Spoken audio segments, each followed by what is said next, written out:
it is a fucking challenge, not just to like be a parent working from home and doing all this stuff, trying to keep the place clean, like little things like, Saturdays was you clean the patio and, pressure wash the garage. And like you had time to do all that stuff. Now it's like, I could barely brush my teeth. So I had a rhythm where everything was nice. And, we decided to fuck that all up though. We just, it was too good, right? So we just say, let's have another kid. Just really throw a wrench in and see what we can do. Funny. It's funny, the way you tell the story and everything. Funny how? Come here though. Yeah, he's crazy, see? Who are you? We interrupt this program to bring you a special report. Are you ready? Let me check the levels, make sure you got a nice little setup. What do you got, a podcast yourself? Well, I'm trying to, but I used to long time ago DJ. Oh, sick. So, and then it was like back in college. So I bought a good microphone to actually start recording artists to make our own mixtapes. Oh, dope. So this microphone is actually like 12 years old. Oh, but it's still a really good. It's a Rode condenser mic.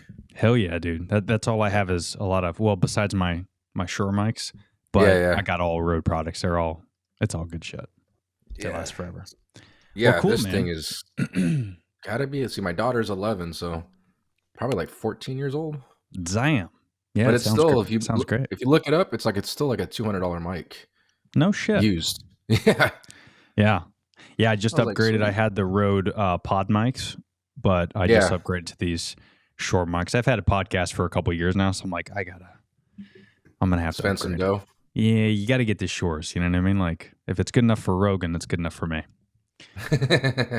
But, yeah, dude, thanks for hopping on, man.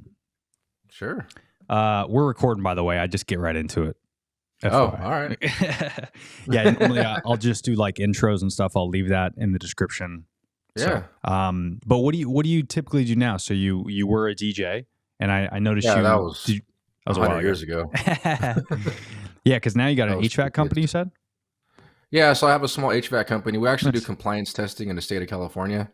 We can do installs too. You have to be licensed for all that stuff, but our bread and butter is testing, efficiency testing. Nice. And do you do that like in-house, or do you go to people's? It's all, we go to up to 5 people. On a good day, we'll go up to 10 people's houses a day. Wow, that's a lot. Yeah. Yeah. It's fun though, because you get to meet a lot of different people. Oh, dude, I get to see a lot of different. Yeah. Imagine being in like 5 different houses a day. And we don't just go to their house. We're in every room of their house. So we see their house intimately. Yeah. There's no hiding from this. People are always like, oh, I'm so sorry it's dirty or it's messy. I'm like, it's fine. You live here, right? Like, it's not a show house. Yeah, you're not like looking. But there's some houses too. I don't get it. They have like 8 kids and their house is immaculate. And I don't understand that, because I got an 11-year-old and a 5-month-old. And if I can keep my house clean every day, there's something wrong. Dude, me and my wife were just talking about that, because we have people coming over tomorrow for like we do a Friendsgiving, but we do Thanksgiving at one person's, a group of friends at their house, and the next year the other person hosts. But now we're actually doing Christmas as well. So we're doing Friendsgiving, and then we'll do like Christmas. That's a big deal though, because I saw that you also just had a baby. Dude, 4 months she just turned, and me and my wife just looked at each other today, because it's tomorrow, the party. And we looked at each other this morning, and we're sipping our coffee and trying to put our lives together. And we're like, we look around, we're like, how the fuck are we going to host people tomorrow? Yeah. This place is a pigsty. Yeah. And it's crazy, because people don't understand when you have kids, of course it's difficult and all that. But especially at this early age, as my wife was fortunate enough to where she's breastfeeding. So not only does she pump, but it's the feeding aspect. It's, by the time you like change a diaper and try to put her down for the nap, not my wife, the baby, but by the time you try to put this kid down and then she naps, I don't know about your kids, but my daughter only naps 30 minutes if we're lucky. Sometimes 20. I get 20. Right. Yeah. 20 to 30 is like more than 30. Like the other day she took a nap for like an hour, and we're like, oh, this is amazing. But the only way my daughter will nap that long is if you're holding her. Same. Yeah. Contact naps are, that's the only way. And then of course we're trying to like get her out of that, but so you can't get anything done. Thankfully we both work from home. I have my own business, and my wife works for iHeartMedia, so we're able to both work from home. But it is a fucking challenge, not just to like be a parent working from home and doing all this stuff, but like we mentioned, trying to keep the place clean, like little things like the bathroom.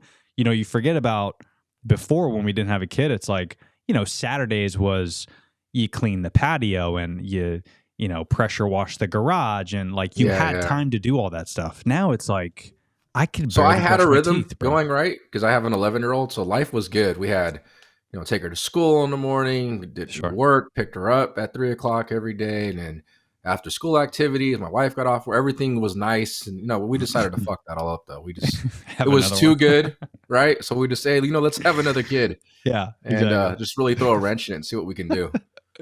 Dude, the universe is crazy like that, where it's like things go super well, and then boom.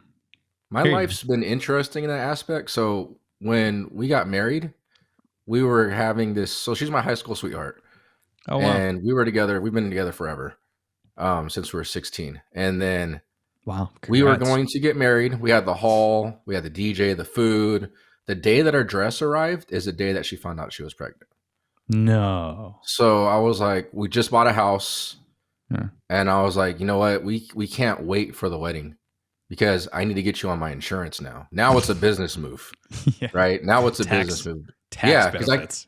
Well, I can't afford, the $100,000 whatever it costs to have a baby out of pocket because she didn't have insurance either.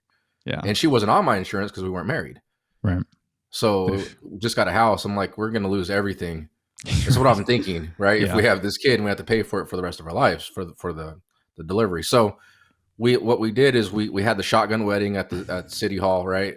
Nice. And my parents threw together this beautiful thing at the last minute they could. Our family still showed up, and it was awesome. So that was great. Fast forward, 11 years after we had our baby, we wanted them to have a second baby the entire time. It just never happened. Right. And we were like, hey, you know what? Let's not get upset about it because relationships can go really sour really quick when people are trying to have a baby. Oh, yeah. I know relationships that actually split over it. And I get it. I don't, I understand. I'm not saying it's right, but I'm not here to judge either. But I get it. It's a difficult thing when you're trying to have that seed to continue the legacy. Mm-hmm. So we're like, we have one. Let's be grateful for what we have. That's right. And this is where our memories are different. I think it was the next day.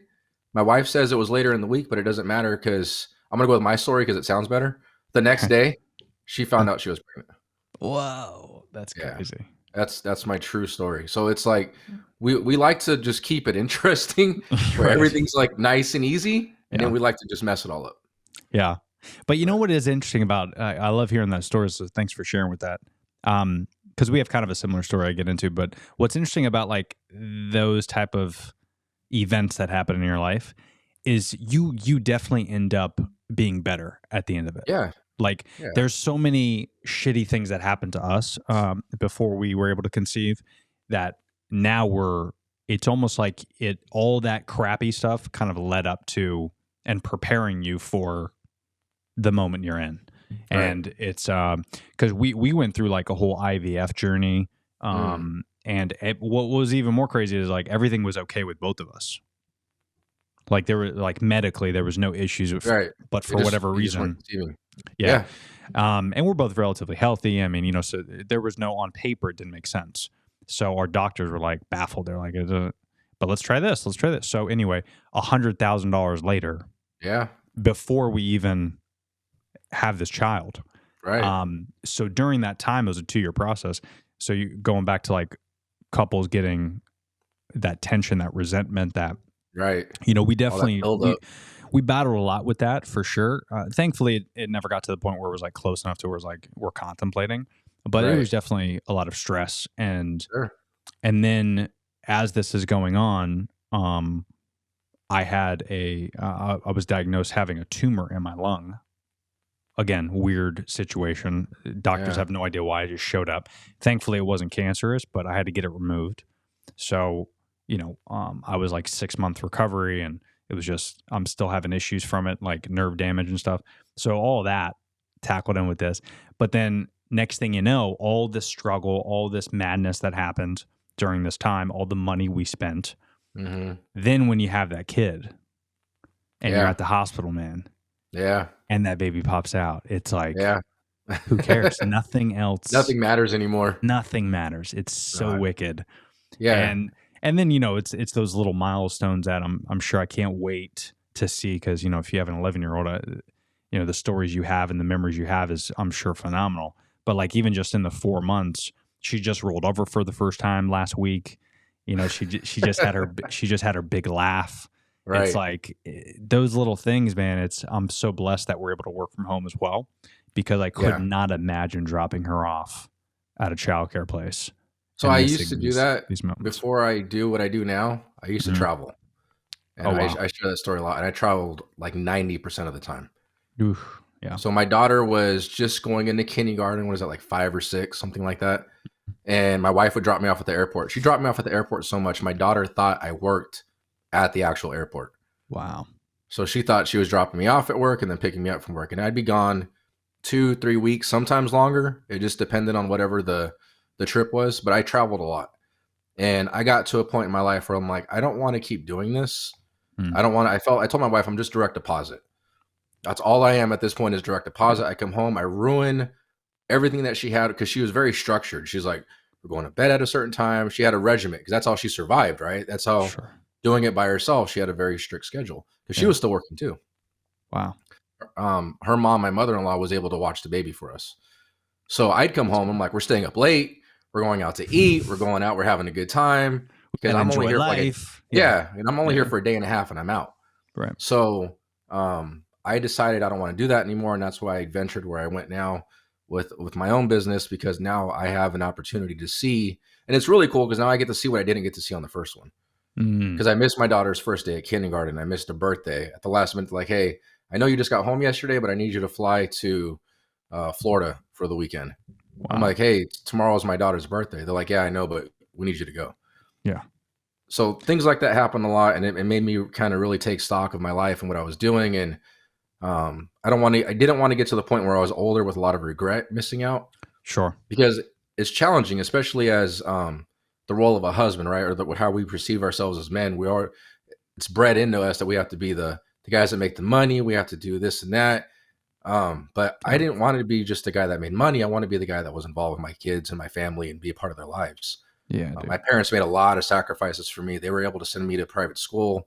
They were able to help take care of me. They were definitely not the richest people on the block. And I probably had one of the dirtiest, or not dirtiest, but I didn't have a Mustang in the parking lot, right? I had a car, but it wasn't the Mustang. Yeah. But I don't take for granted what they did for me. And so I was the first kid in school. I was the last kid picked up, and that's how it worked forever. Wow. So I was the daycare baby, and I didn't want my kids to be the daycare baby. Yeah.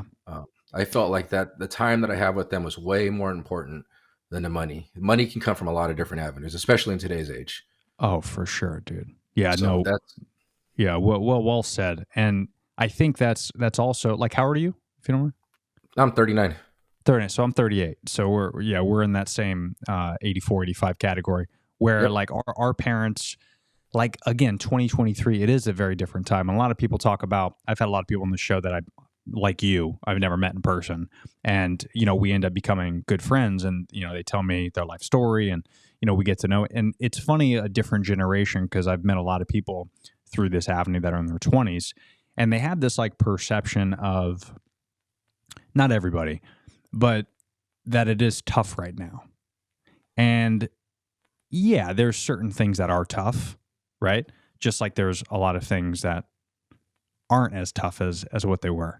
For example, like our parents, I don't know about you, but my dad, he worked, like you said, he was the breadwinner. He worked 3 jobs while my mom was a stay-at-home mom to try to, and these weren't like, corporate jobs. These were like grocery bagger at Piggly Wiggly, which there's not even Piggly Wigglies anymore. And then he was a truck driver at Coca-Cola. And, he tried to run his own business for a little bit with a friend of his, and that went well, but obviously that's a lot of work. So he's juggling all these jobs, and he's barely seeing me as much as probably he wants. And then when he would get home, my mom would go off and do her thing and work nights. So it was like this struggle that I think a lot of people in our age bracket can relate to. And that was like what we were fed for years, is like that a stay-at-home mom does what she has to do. The dad goes off and works and barely spends time with the kid.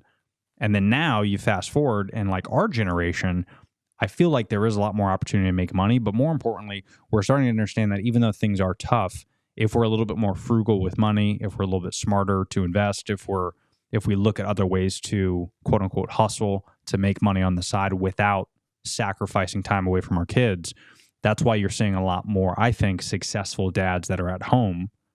And are they going to make six figures? Who knows? But I don't know about you. That's not on my mind right now. Like I'm going to make money as best I can, but I'm not driven by money anymore. I'm not. I was the same way. I was obviously very driven. I used to manage a bunch of warehouses, and I used to actually sleep in these warehouses to try to make things better. I was so dedicated, and my wife was always worried, like, you get so involved and you want to be the best at everything you do. And I go 110%. I literally would wake up the next day from sleeping in my office, walk back out into the floor, and they're like, "What are you doing? You need to go home." Yeah, I'm like, "No, we got to get past this point. I want to get 100% on the inventory. We have to make sure this and that was right." And my customers love me, but they were like, "Why do you work so hard?" And I just had the answer of, I need to. I felt like I had to, because that was my reputation, my name. It wasn't just my employees or my guys. It was everything was under me. Yeah. And so it had to represent me. But I get to the point where I'm just killing myself, and I'm like, there's better ways. That's right. And especially since you're doing it for other people. That's right. Yeah. Right. Like and I think the issue, though, from generation to generation, in my opinion, I'm not saying that so much that I don't have the perception where all the new guys don't work hard enough, because there's definitely different ways to make money. But I do think that there is more of a feeling where people don't have to work as hard as they used to, because there are so many different ways to make money. Yeah. There's a lot of opportunities out there if you're willing to go out for them and search them and try them, but nothing is easy. That's right. And if you look at all the clicks online and YouTube and the analytics, your most popular things are going to be how to create a podcast, right? How to make a YouTube video, how to get a website going in 5 minutes, all these things. And that's great for clickbait, but the reality is it's not that easy. No. First thing you notice, right, was the setup. You need a setup. It costs money. Yeah. You need software. You have to know how to run the software, right? You have to know how to edit. It takes time. If you're going to do it properly, you have to know how to use all the filters and all these different things. And the same thing with the website.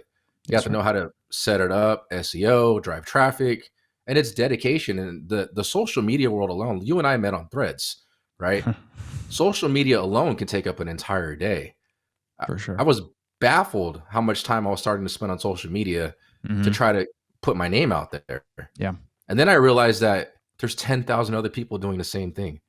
That's right. Right. So the waters are constantly. Yeah. The waters are muddy. You're either competing with a meme page or a porn bot on somebody engaging on something. You know what I mean, though? Like, it's out there. So there are a lot of ways to make money, but I think that the message can't be that it's easy. That's right. Yeah. It's very difficult. Yeah, it's definitely not. I would say, a lot of people would say this generation, millennials, Gen Zs, they're working smarter, not harder. And I think there's a little bit of truth to that, but also I don't know where the phrase is, but I think it's somewhere in the middle. I think they're working smarter, but they're also working harder as well. I think a lot of people like the boomers are looking at it like they're not working hard. Right. They are, but they're not like, building cases of Coca-Cola and beer. Right. They're not in the mill. They're not fucking, cleaning shoes. Yeah, they're not like doing labor-intensive work. Right. But that's where I think if you are above 30, hopefully you will instill this in the younger generation to where I think our kids, it's going to be easier for them. And I don't want to say easier, but there's going to be a lot more avenues to make more money, different ways, where you don't have to do those labor jobs because our parents did the hard work. It's like my grandfather came from overseas, from Italy. Like the whole side of my family, a lot of our families are immigrants. So our grandfathers and great-grandfathers came to this country, worked hard, did the sacrifice. So that way our parents only had to work 3 jobs. Yeah. But now we only have to work 1 job. Right. And then hopefully our kids, maybe they're only doing something in the VR world, when they're in their 30s and they don't actually have to physically leave their house. So I think it's going to get easier and easier, as the generations go down. But educating yourself on why that is and keeping up with technology, even though it is difficult, there are ways to do it, but it doesn't mean it's easy. It's just a different type of difficult, I think. Right. Yeah. No, there's different. So when you talked about like what our parents did, right now, what we're doing today, is I keep that in mind because, like I said, my parents worked all day and all night to keep me in school, to keep everything afloat, and they did well. But so now I'm like, okay, what do I have to do? And that's why I worked so hard doing what I did, because I was like, well, they did this and it worked, right. and I can do this too, and it did work. I don't know how happy they were when they were doing it, right? Because what they I tell read a us, book. what they tell What's us is what they tell us is not what it is. Like if you ask them Right. now, they're like, "Oh yeah, I was happy." You're like, Oh, everything's like, great. Yeah, I have this great retirement and this and that. But it's like I never saw my parents. I remember staying up till 10, 11 o'clock at night, just waiting for my dad to come home. Yeah. Just so I can say goodnight and go to sleep. And my mom never fought me. She let me stay up late at night. My dad was a mechanic. He was a mechanic for the city, so he had a good job. But, you know, his hands, they look like boxer hands, right? They're covered in grease and they're all like blown up and inflated because that's what he did for a living. My mom worked behind a computer in an office. Definitely two different types of jobs, two different people, but they did what they had to do. My dad worked the late hours. My mom worked the early hours because that was the only thing that made sense. And so they do kind of look at the internet a little bit differently because it's not where they come from, right? Like what you said, it's like you're going to be on a podcast. Well, what's that? Well, why do you want to do that? Like, why is that of interest to you? Yeah. But at the same time, it's a good avenue, and I've heard you talk about that and others too, right? If I started this just because I wanted to, I thought it would be a good idea. I started talking to my daughter on the mic, and it was like, cool. Hey, this is kind of fun. You know, we shared it with people. We was like, hey, why don't you check this out? Let us know what you think. Hey, that's pretty cool. Like you and your daughter are actually doing something. Then people start to resonate, right? That's right. And then you start hearing people say, you know, I wish I could do something like that. And one of the things that I learned from that book that I read of when I was on a plane is that a lot of people go through their lives with a wish list of things that they wanted to do versus punching and checking the box of the things that they actually did. And so I said, you know what? I don't want that. I don't want to be that guy that only has to retire in 5 years. And then I can wait for the last 5 years of my life to be happy. That's right. Yeah. Right. And finally enjoy it. Yeah. The whole like, again, this is all, you know, different generations, but the whole idea of like 401k, retirement, like, you know, all that stuff, delegating, you know, your portfolio and all that stuff is smart. Like you need to know how to, you know, make money without working. I understand all that, but also I think the pipe dream of like living off your retirement at 65 when you retire and, you know, sipping margaritas on the beach, like all that type of stuff it's wishful thinking. And when you really logically break down what that entails, it doesn't really make sense. Like that doesn't sound fun to me. Maybe for some people it does, but like retiring on an island and drinking margaritas every single day on the beach, like, okay, 2 weeks, that might be cool. But then what? Like, what the fuck else am I going to do? Like, because at that age, there's not a whole lot you can do, right? Like, it's not like you're going to go fucking cliff diving at 75, right? Like, I'd rather not work now when I'm 40 and go cliff diving if I want to. You know what I mean? Like, there's not, like, the concept of like, what am I going to do when I retire? Who cares? Like, you're thinking 30, 40 years in advance. Like, you might not get tomorrow. So that doesn't mean go spend all your money on the new iPhone, but that also means like don't waste time working just to not work. Right. like that. And it's tough, right? Because you have to pitch the narrative of we need workers, right? Sure. We can't say at the same time, go out and do this and follow your dreams because coming from my background is in HVAC, there's guys out there that make an easy 6 figures. But it's not easy work. I mean, they're out there busting their ass. They're in attics like where you live in Florida, right?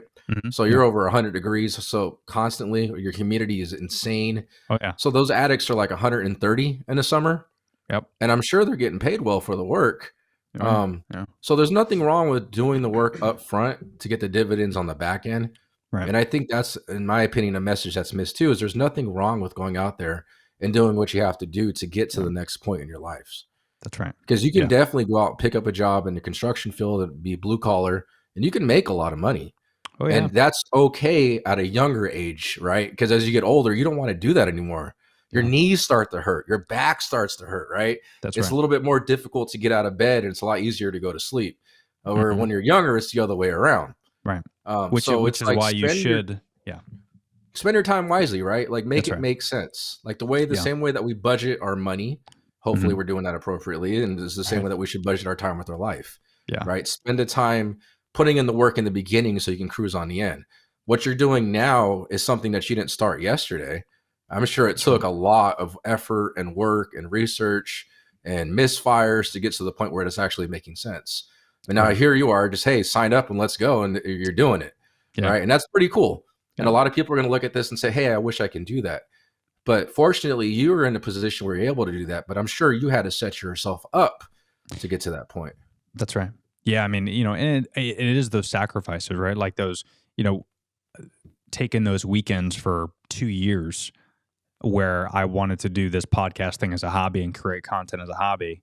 And I was working 2 years and kind of like, putting aside my girlfriend, now my wife at the time, and saying, hey, listen, I got to do this podcast thing. I got to do this content thing because I can't do it on the weekdays because I have a full-time job. So I would sacrifice that time for 2 years. And then now I'm at the point to where now I have a content and podcasting business, but it took, almost 3 years of working as a side hustle, really as a hobby, not making any fucking money, and then just kind of taking the plunge and doing it. And, the reason I did it is, I forget what book it was. I want to say the Subtle Art of Not Giving a Fuck. And, that's his book. Such a great book. But I think this was the quote, and I might have just heard this on a podcast or something somewhere. But when you're working a corporate job and you work all these different hours and you're working a little bit harder because you want to get promoted and all that, one thing that really resonated with me is especially if you're a family man, the only people that know you worked more hours is your kids. And that really hit me, bro, especially when we found out we were pregnant. And that's when I was like, that makes sense. Because I did work a corporate job. In fact, I was making six figures at 2 corporate jobs back to back, one for a decade. And then I ended up getting laid off for something that wasn't really my fault. And then I got another great job where I was traveling a lot, spending time away from my wife. We weren't, she wasn't pregnant at the time. And then ended up getting laid off due to the pandemic. They shut down pretty much the entire company and laid off everybody. So that's 2 corporate jobs back to back where I got laid off. And these are jobs that I said to my wife, I got to go do this event. I got to go do this. I'm sorry I can't, hang out for your birthday. I got to do that. Like I was sacrificing time, as you mentioned, which is an extremely important commodity, maybe more so than money, in my opinion. But I'm sacrificing all that time. Turns out, here I am, years later, I'm not even with that company anymore. So that's why I looked at, like, especially now having a kid, I got to be very, very conscious of how I'm spending my time. Kids change everything. They do. Everything. They make you kids. So going back to my kid, right? My 11-year-old, she drives me fucking nuts. Like I can't even tell you the stress levels I get from my kid, but it's because she is so much like me. Right. And my mom, she thinks it's the funniest thing in the world. She's like, that's what you get. Like I always told your ass, when you have kids, you'll understand. And she was right. Yeah. But having kids is having that person that you want to yell at in the morning. And then 1 minute later, hey, your hair looks nice. Hey, you ready for that test? Hey, get your ass out of bed. We got to go. Hey, you ready to go? You want some breakfast? Like, you go through these weird mood swings that you don't understand until you're a parent, and you'll get there, right? You'll get there. But it's like with your kid can have a blowout, right?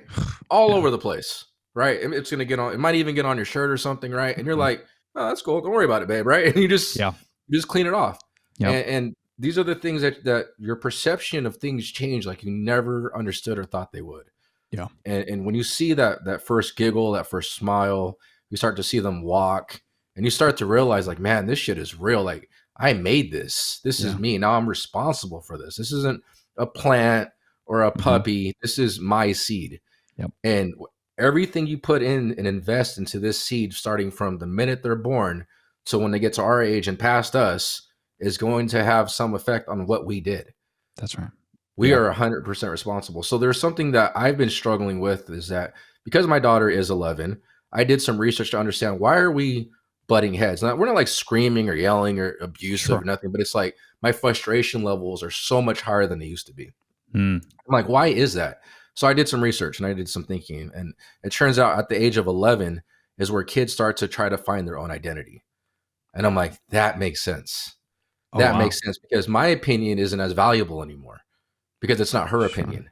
She's It's not figuring her it out. friend's opinion, right? Right. She's seeing the world a little bit differently through her eyes than what I am. Mm. Even though I say that's a bad idea, she may not think it's a bad idea because she hasn't touched the hot stove yet. Right. So now she's got to go out and touch the hot stove. And when she touches it, maybe that wasn't a great idea. Right. But in her head, she has to touch it. That's right. And that's where we start to battle more, because I'm like, you don't have to do it this way. There's better ways. Yeah. But because she's trying to figure out who she is, right? Toys aren't her things anymore. She's more into the way, she's worried about acne now, right? When they're as kids, they don't know what that means. They're worried about what their friends look. And I wrote about this too, is she cares about the way she dresses, but she's wearing pajamas. That's the most frustrating thing in the world to me. Like, you can't have both things at the same time. It's like that old saying, like having kids is like brushing your teeth while eating Oreos. Have you ever heard that? Yeah. Oh, yeah. Yeah. That's what she's doing. She's going out in pajamas, but she wants to make sure her hair looks nice. You can't do both. No. Right? Yeah. And it doesn't make sense. And trying to explain that logic to her is mind blowing. And then I go out to wherever they're at, and all of her friends are in pajamas and their hair is done. And I talk to the parents, and all the parents are doing the same thing. Like, I can't get it through their head. So all of us at this age in the 6th grade are doing this. Our kids are a different pain in the butt, right? But at the same time, if you take a step back and you realize what's happening is it's just a different level of evolution for them. And I think that's the hardest pill for us to swallow, is we're so focused on just being the parent that we're not realizing what we're parenting anymore. Because when they're little, you're navigating them through those steps, right? You're trying to help them walk. You're singing the ABCs, the itsy bitsy little spider songs. The music they're playing is nice and it's happy, and it makes you feel good to listen to it. And you're driving one day, and all of a sudden you're singing the wheels on a bus go round and round, and you can't get that damn song out of your head, right? And it's going to happen. Every parent in the world knows Baby Shark. Yeah. And that's because it's all catchy and it's positive music. Well, fast forward till we get a little bit older and they're actually listening to the radio, right? The songs are not the same. Yeah, see? And you start to realize what's happening is, and they're starting to actually listen to the lyrics and not just listen to the beat, right? And they're starting to try to make sense of what's happening around them. Then you mix in social media, right? Oof. As much as you don't want to have them to do it, they're going to get on it somehow. My daughter still doesn't have a phone, but she has a tablet. Well, she's smart enough to make the tablet her phone. And there's nothing I can really do about that. Yeah. But so she's on Instagram or TikTok or whatever it is she's on, and she's sending pictures with her friends. So there's a lot more influence out there where she's seeing things and she wants to try things. And at least she's asking me about things like, hey, is this real? Most of the time it's not. Right. Because it's clickbait. Sure. But it's very frustrating as a parent if you're just being a parent. But if you allow yourself to take a step back and realize that they still need our help, they just need it differently. Right. They're not trying to be frustrating. They just don't know they don't even know what they're trying to be. They just know they're trying to be something. Right. Exactly. Yeah. It's that whole, again, it's that trial and error type of thing. Like they have to, I think, I don't know if you consume any of Jordan Peterson's content, but he really talks a lot about growing up with kids, sometimes a little bit more strict than I think I would, but there's some good nuggets in there where he talks about. One of them in particular is like as kids get older, from age 0 to 18, the more you shelter them from the outside world, the less strong they're going to be. And, when you said something about the stove, that made a lot of sense to me because, now we're starting to have these conversations when she starts to crawl and like, what are we going to do with, we want to make sure that everything's perfect and the floor's clean. And like, we're having these conversations, but then I'm also like, I don't want to like injure her. But at the same time, it's like, when she's able to, when she's aware of her surroundings and all that, do I want her to get outside and to maybe fall on the ground?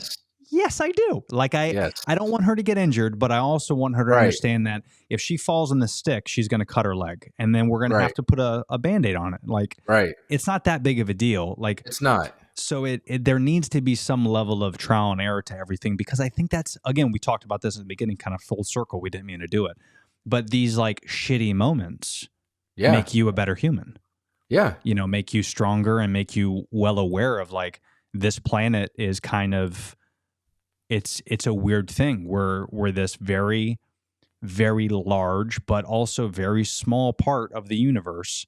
And to us, it's like a normal thing that we're just walking around on this marble that's floating in space that continues to expand and is getting bigger and bigger every single moment. And it's becoming more and more infinite.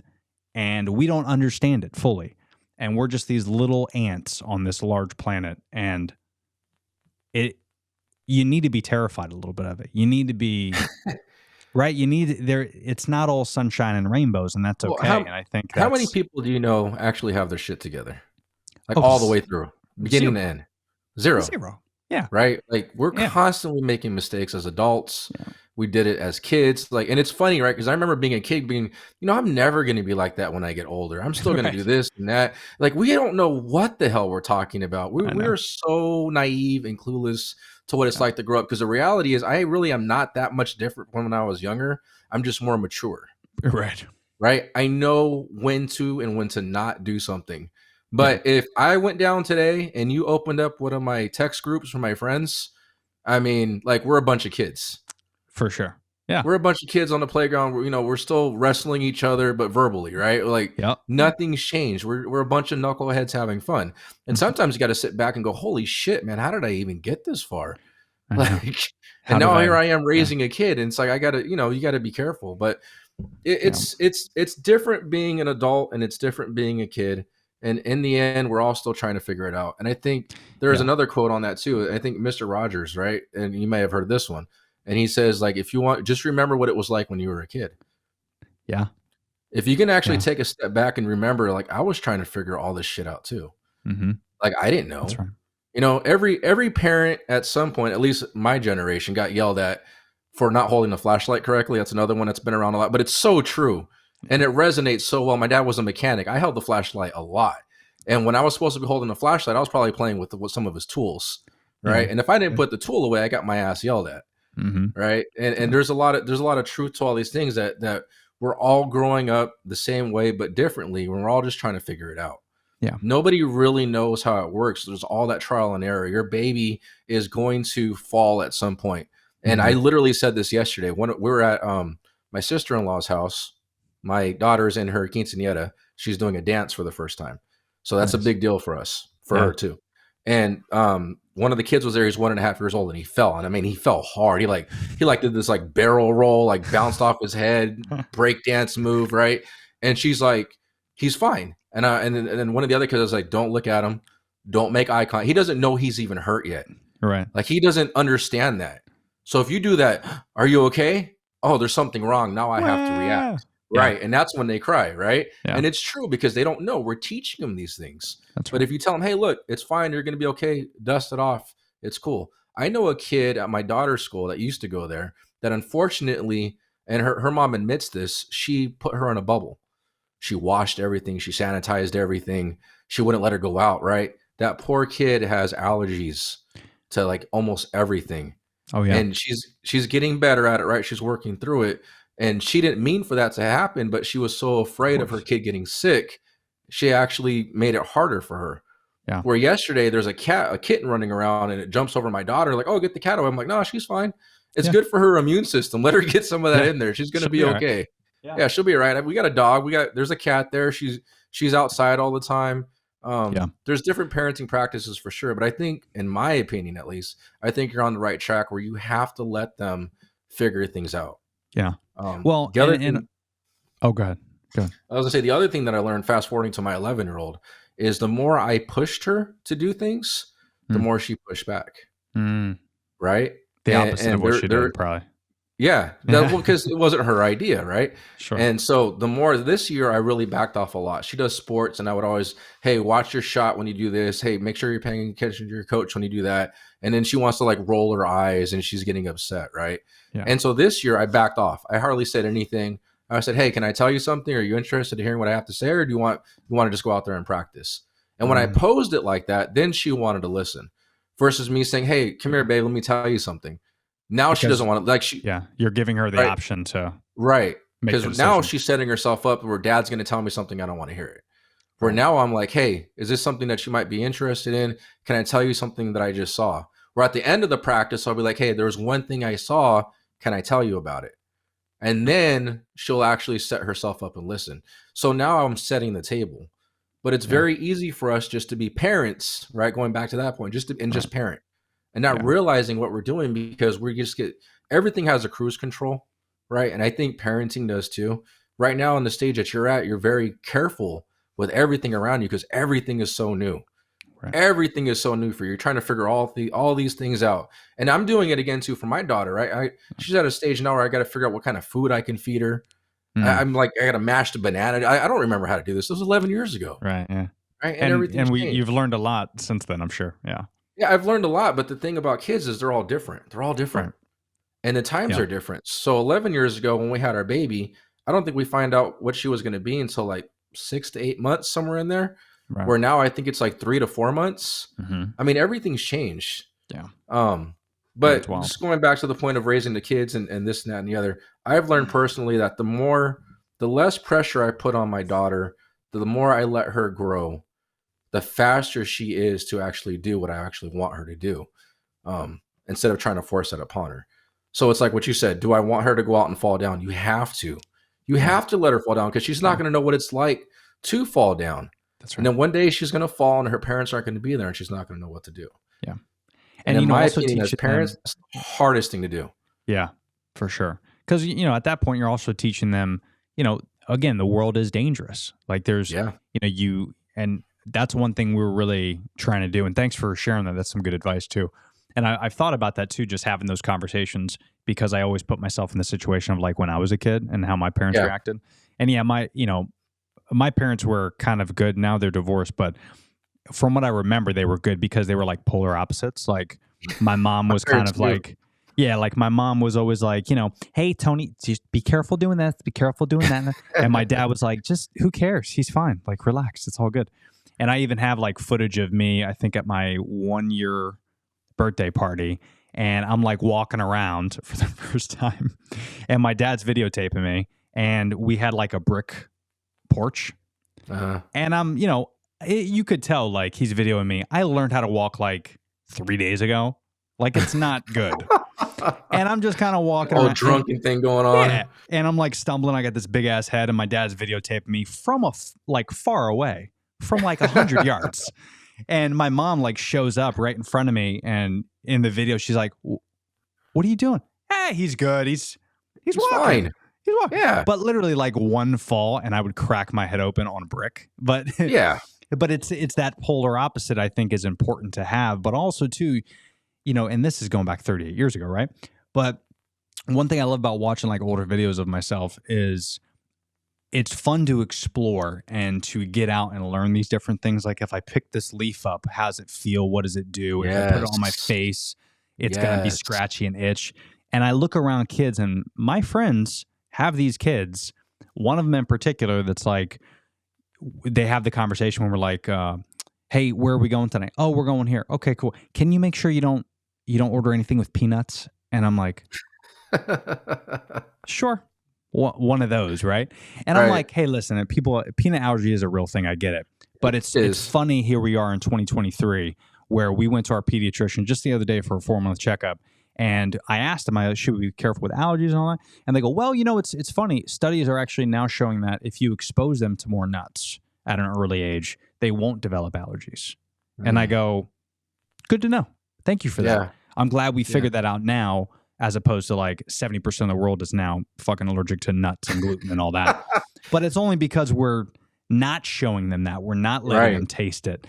And that I think could be kind of like, your playing field of life raising a child is how I look at it, where the more you expose them to what's going on, the 100%. Less allergic they're going to be, whether that's from physical state or also mental. And I love what you said about your kid not having a phone too.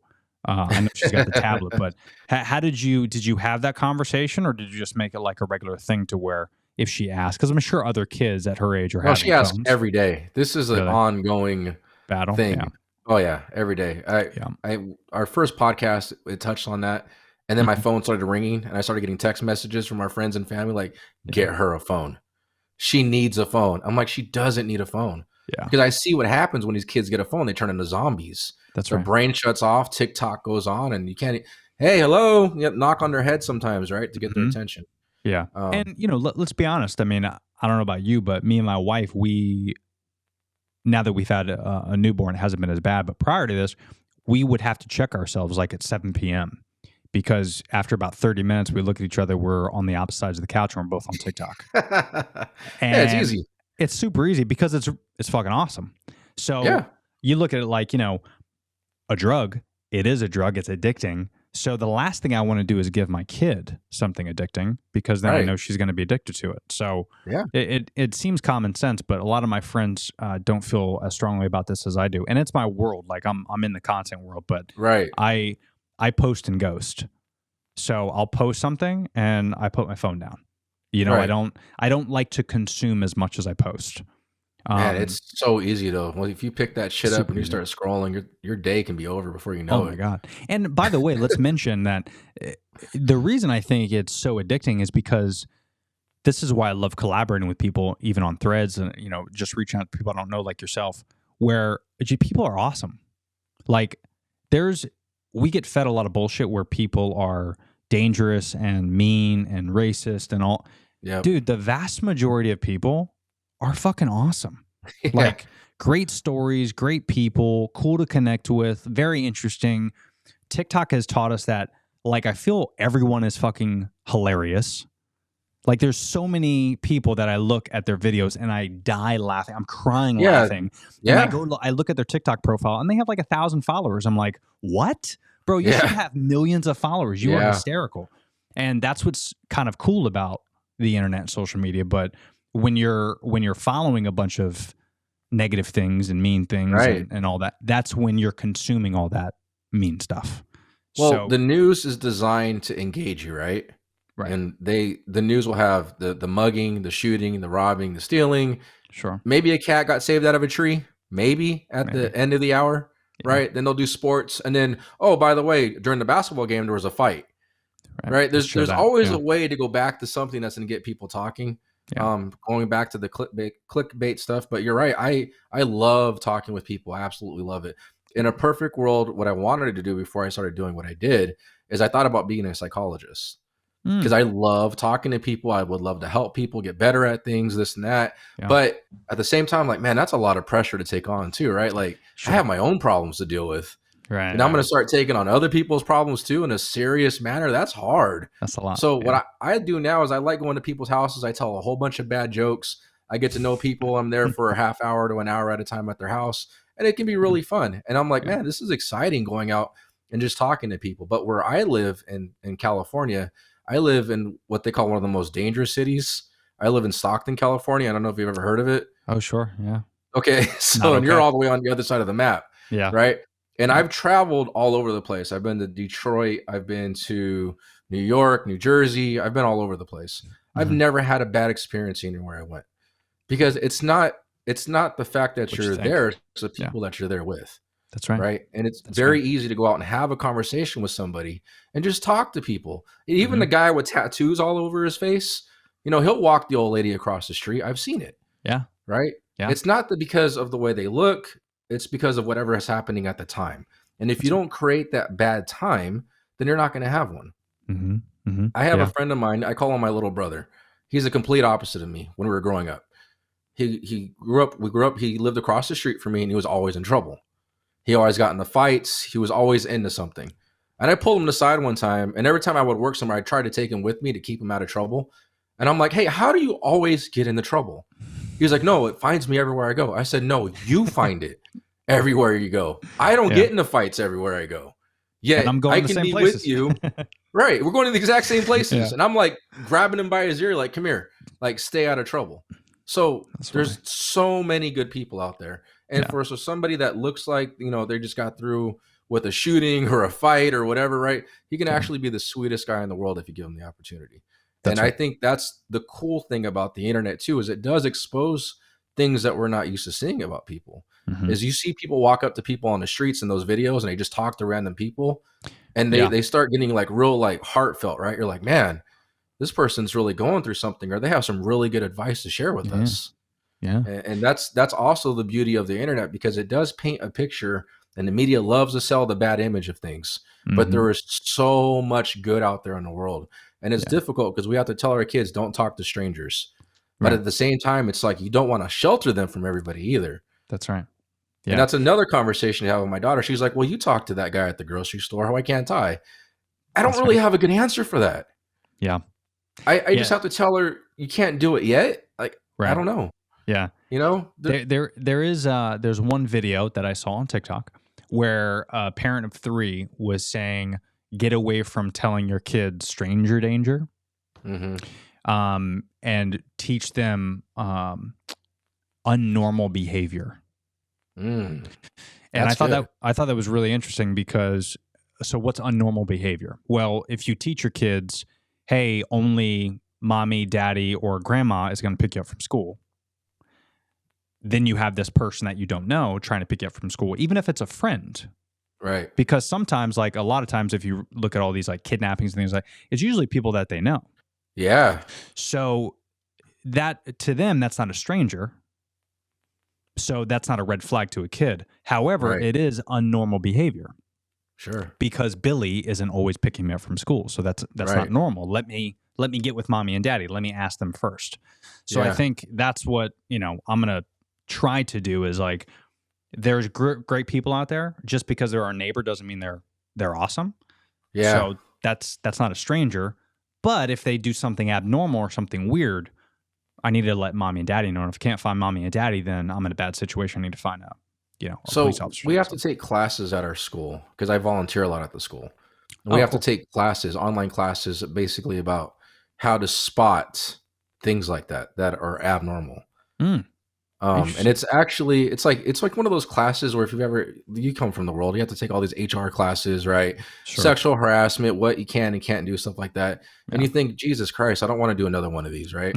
But I did it because I had to. But as I was watching it, I actually started really paying attention.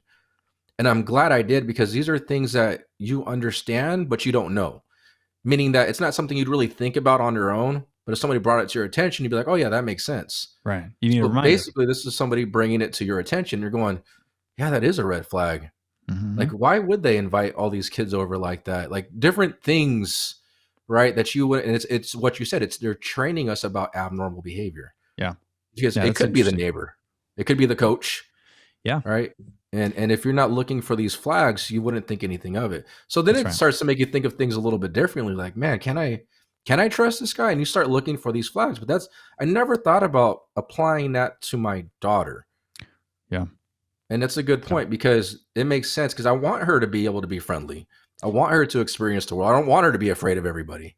Right. I never was. My parents were like, don't go here, don't go there. Well, luckily back in our day, I didn't have a cell phone. So I was out.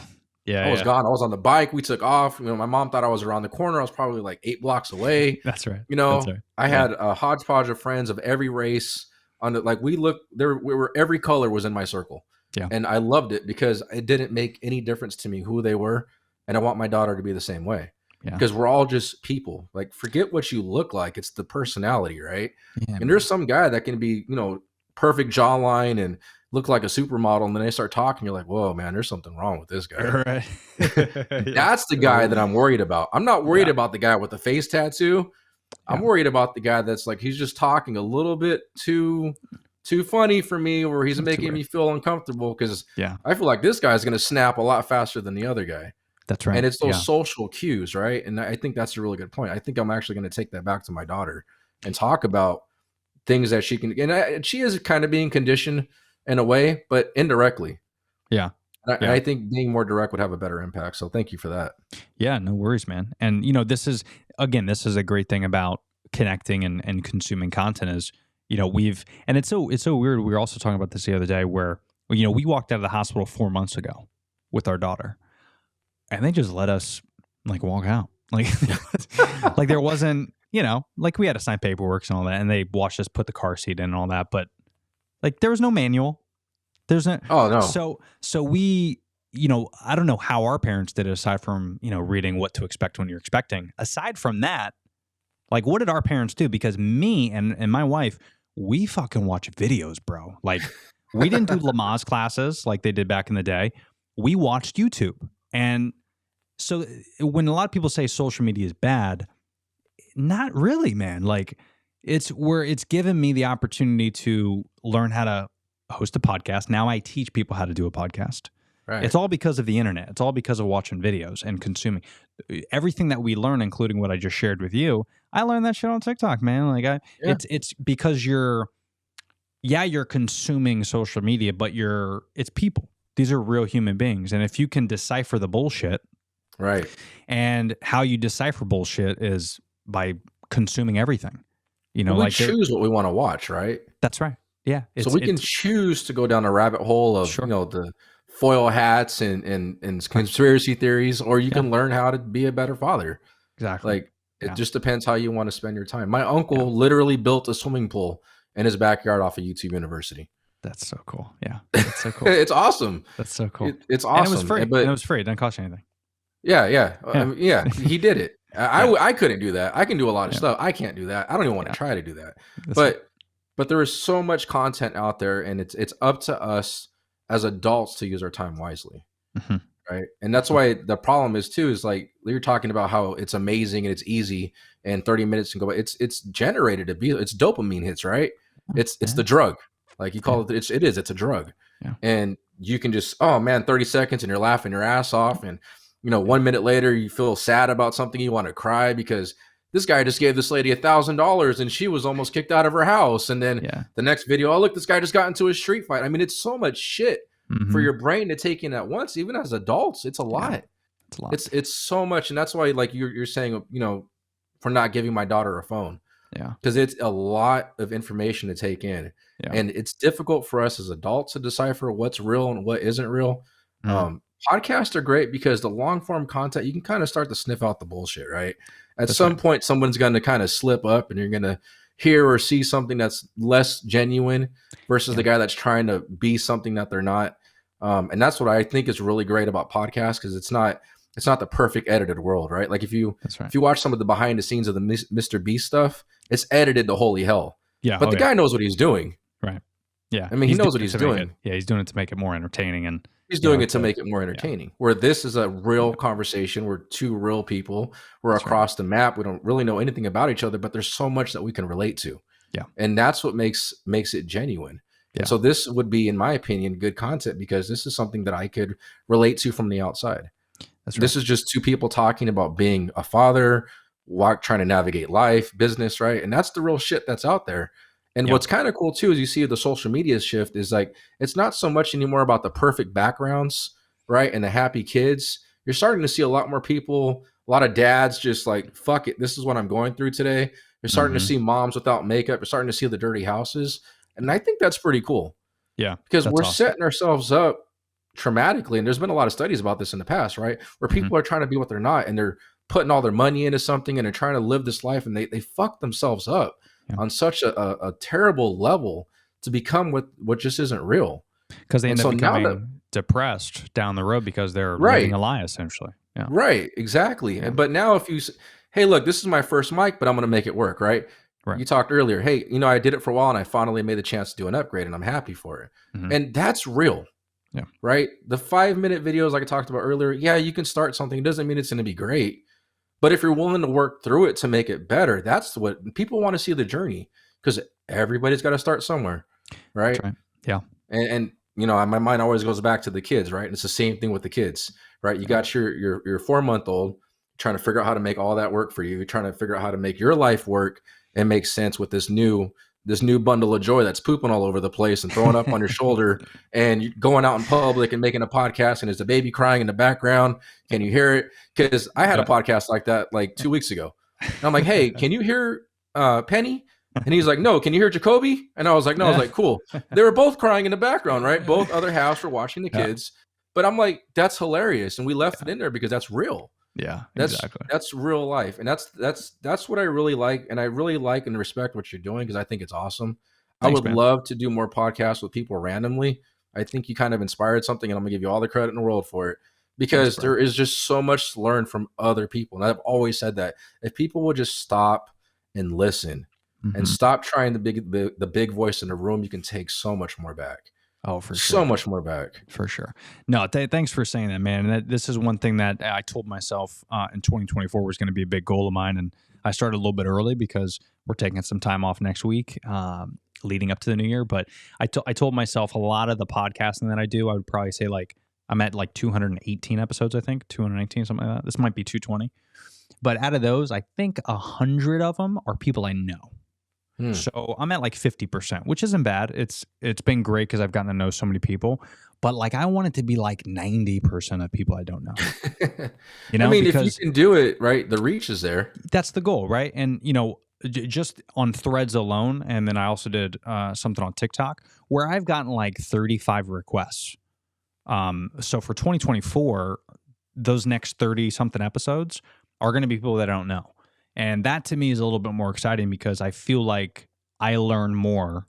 Yeah. When I don't know the person, but B also too, it's more like you said, it's more that real conversation versus like if I have my buddies on and I love having my friends on and I still do that occasionally, but it's the same song and dance. I know what we're going to talk about. Like we're going to talk about fucking football and kids and we're going to have fun. We know like the inner workings of people. Like I've even had my wife on my show before.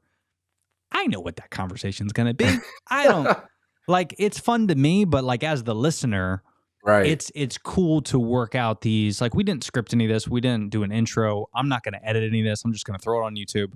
And this is the conversations that I like to hear where it's just two people that don't really know each other, but through that long form conversation, you're getting some good nuggets out of it. And I think if we take away the mics and you do that in person, dude, I think we're going to have a better world. You know what I mean? Like, because it's those objective conversations, both going in kind of blindfolded, not prejudging, not like I didn't even see you. I didn't look at your, I purposely do this. I don't know if you do this too. I didn't consume any content. I didn't look at a profile picture. You know, you booked a time on my calendar. That was it. Because I wanted to come in this thing like objective. I do that with all my listeners. Sometimes it's difficult when like it's a name I don't know how to pronounce and I'll have to look it up. Thankfully, Eddie is a very easy name. But I like doing things like that because I like being pleasantly surprised. I like that, that objective kind of blindfold. I tried to do a podcast with my daughter 2 nights ago. But this time I'm like, hey, you know what, babe? It's going to be a little more structured. I want to be able to edit it, right? Sure. It fell apart. We got about a minute in. And we redid the minute for about, I swear to you, about 30 minutes. And I was like, you know what? It's late. Let's go to bed. Because it doesn't work for us. Yeah. It doesn't work. It's so hard to be able to sit. Okay, these are the points that we're going to talk about. Let's keep this interesting. And it felt so robotic and unnatural for both of us. Yeah. Where the other day when we actually did one, I did it on YouTube for the first time. She was having so much fun making like faces and dancing around, and we were laughing and talking. And I told her, I think this morning, I was like, hey, when you get home, let's try that podcast again. But we're not going to do the script anymore. We're not going to have the bullet. It's got to be natural. Yes. Because it's especially because we're the same person essentially. Right. It's too much to try to be. We're not rigid. It's just got to flow. And when you're trying to force the flow, it doesn't work. Dude, I love that. It doesn't work for me at least. And where can people find? So what's your podcast called? It's called New Parent Again. New Parent Again, because I know you got a blog too, right? I noticed that. Yep. So everything's the same handle. Everything's under New Parent Again. Concept being that after 11 years, I was a new parent again. We had to start all over again. Got rid of all the clothes, diapers, toys, and then had another baby, and then we start all over again. I love it, dude. In 11 years, a lot's been forgotten. Yeah, I bet. I can't wait to have my daughter as a co-host on my podcast. I'll probably do like either a separate podcast or I might just do like a series of her when she gets old enough to not even talk. I kind of have this idea I'm putting it out in the universe, but I have this idea of like reviewing like those newborn toys like as she gets older and like kind of getting her thought, because they have like those rattlers and the shakers and all that. Once she gets like 1 and she understands what it is, and I have these toys, I'm like, hey, do you remember playing with this as a kid? No.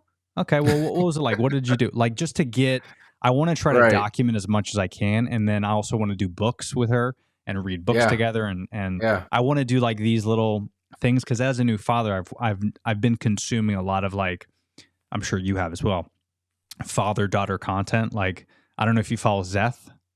No, but I will. Dude, at Zeth, Zeth. Him and his daughter are the cutest because I think they're actually in Cali. So if you can collab with them and connect, he's got, I think 100 million followers. It's insane across all his platforms. But his YouTube channel is so cute because you watch her grow. And, you could argue and say that's damaging or not. But in my eyes, I look at it like I'm capturing content and I don't post about it with my daughter. Some stuff I do, some stuff I don't. But I'm just capturing everything. And I look at my podcast like I love looking back at episode 1 where it was garbage. Right. To where now here we're at 220 and it's obviously much better. But looking back at that, it's still on the internet, still on my YouTube. I don't change it. I'm never going to take it down. But in like 15 years to be able to find that. Yeah.